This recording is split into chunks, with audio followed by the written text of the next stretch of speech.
Terima kasih, Yang di-Pertua. Saya bangun sebagai ahli parlimen untuk terus membahaskan laporan Suruhanjaya Diraja RCI mengenai tabung haji.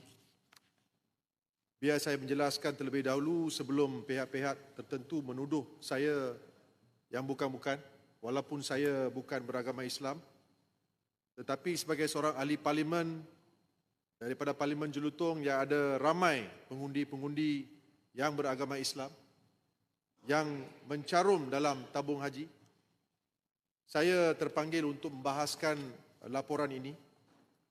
Kemarin apabila saya sedang mengendalikan satu perbicaraan di mahkamah, setelah selesai, saya juga telah maklumkan pada mahkamah bahawa saya tidak akan dapat hadir di mahkamah kerana akan berada di parlimen.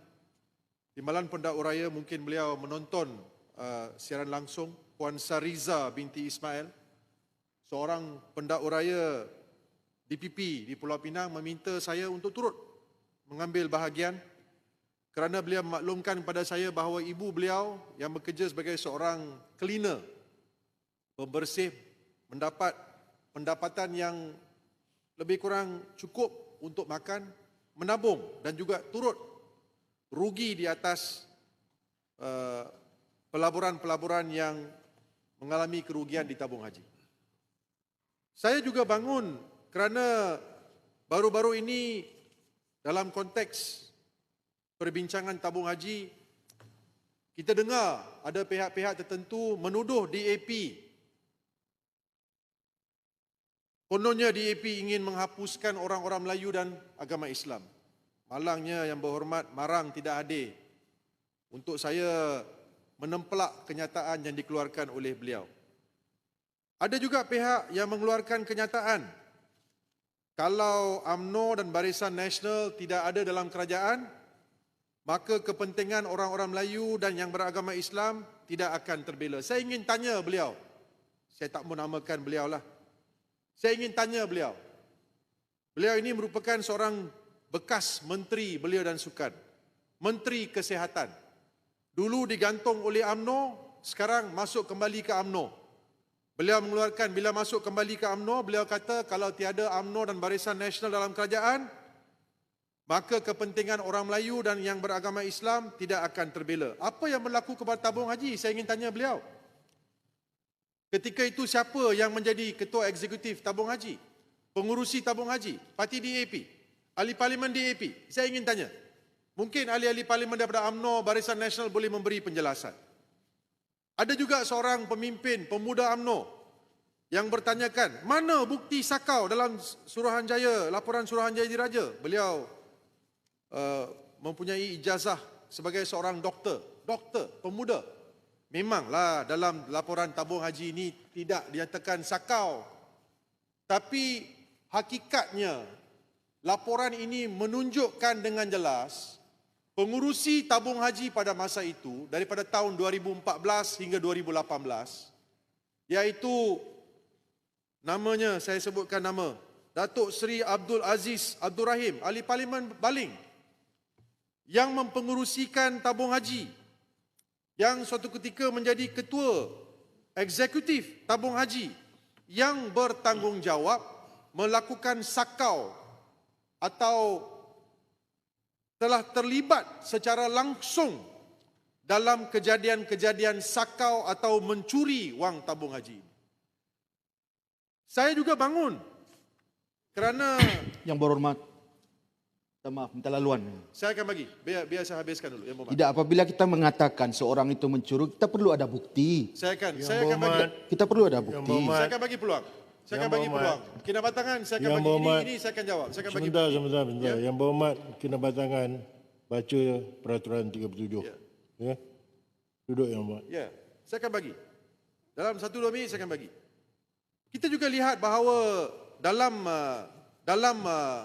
pilihan raya yang telah berlangsung di Johor, di Negeri Sembilan, pelbagai tuduhan telah dilemparkan terhadap parti DAP. Kononnya parti DAP ini telah menjual aset-aset tabung haji. Hakikatnya adalah sebenarnya DAP terutamanya parti DAP dalam Pakatan Harapan 1.0 yang telah cuba untuk menyelamatkan tabung haji. Saya ingin menyatakan di sini, ketika itu Ahli Parlimen Bagan yang menjadi Menteri Kewangan telah meluluskan suntikan dana bernilai 19.9 bilion melalui sebuah syarikat tujuan khas SPV, iaitu Urus Harta Jemaah Sedia Berhad, untuk memulihkan kedudukan kewangan lembaga tabung haji yang mengalami defisit besar. Ini adalah bukti. Selalunya DAP dituduh. Selalunya Bagan dituduh. Selalunya DAP dituduh seperti yang saya katakan tadi. Dewan Yang Mulia ini tahu. Tuan Speaker, Datuk Speaker tahu. Yang Berhormat Marang baru-baru ini mengatakan DAP bertekad untuk menghapuskan orang Islam, menghapuskan orang-orang Melayu. Satu kenyataan yang begitu tidak bertanggungjawab. Kenyataan yang boleh mencetuskan pelbagai masalah huru-hara di negara kita. Tetapi sejarah membuktikan sebaliknya.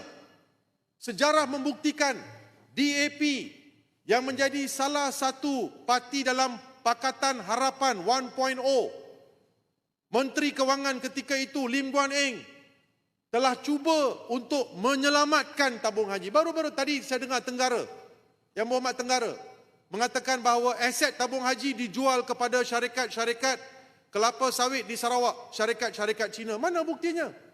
Tidak ada bukti. Saya ulangi.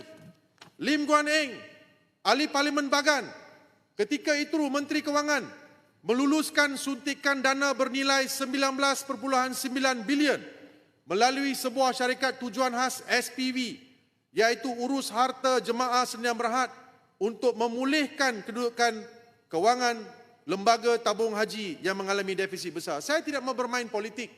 Saya duka cita ahli-ahli Parlimen Barisan Nasional UMNO terutamanya. Di Dewan di sini kita duduk bersama-sama. Semasa di Johor Negeri Sembilan, tu dia masuk belasah DAP. Ada kenyataan Yang Berhormat daripada jempol. Saya gunakan jempol.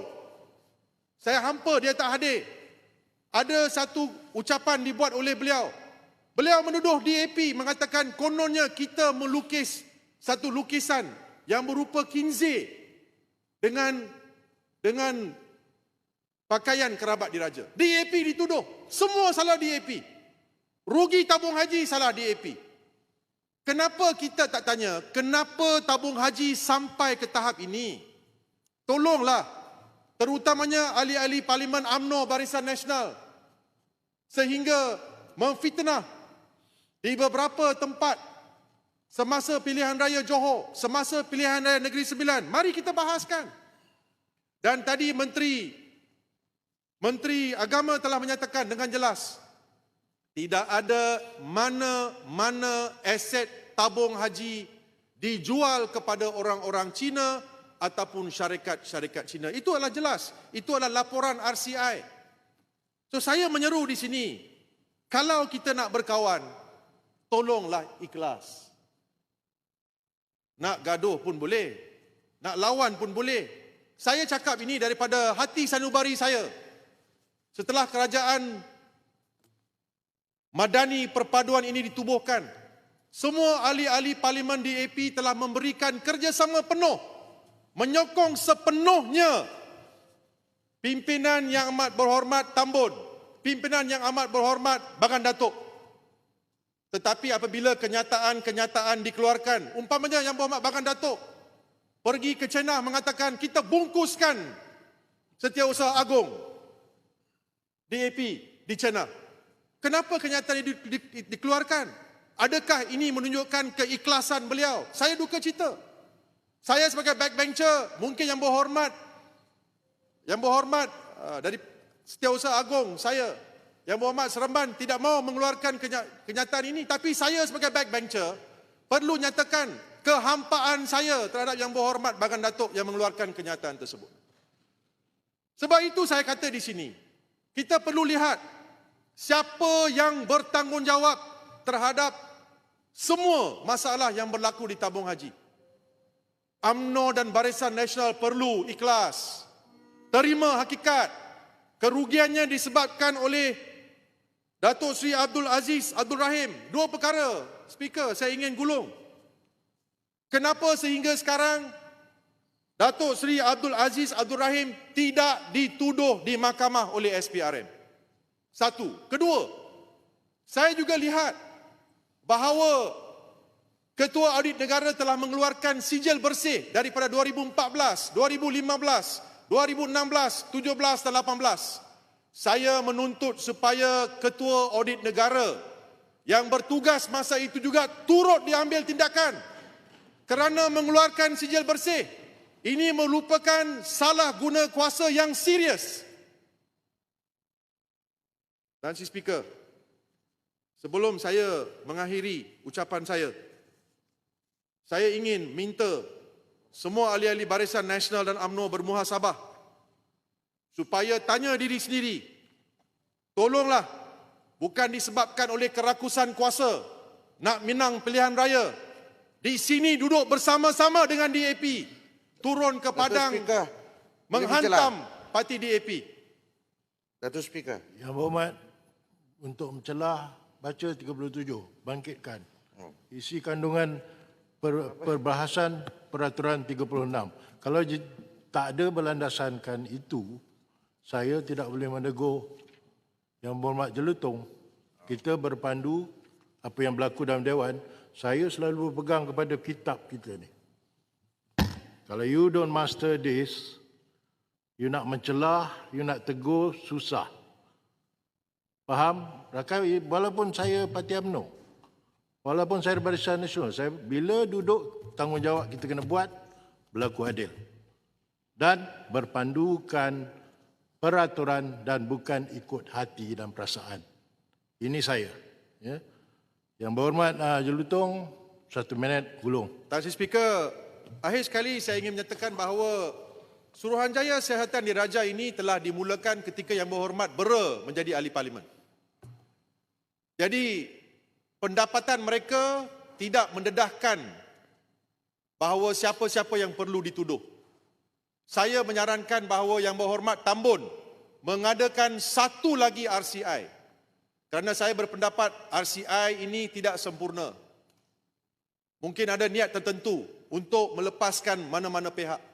Saya menuntut supaya satu lagi Suruhanjaya Siasatan Diraja diadakan dan dalam Suruhanjaya Siasatan itu, kalau perlu, mengesyorkan pihak-pihak mana yang sebenarnya bertanggungjawab dan tindakan-tindakan susulan seperti menuduh mereka diambil di mahkamah. Terima kasih Tan Sri Speaker, di atas peluang yang diberikan, saya mohon menyokong.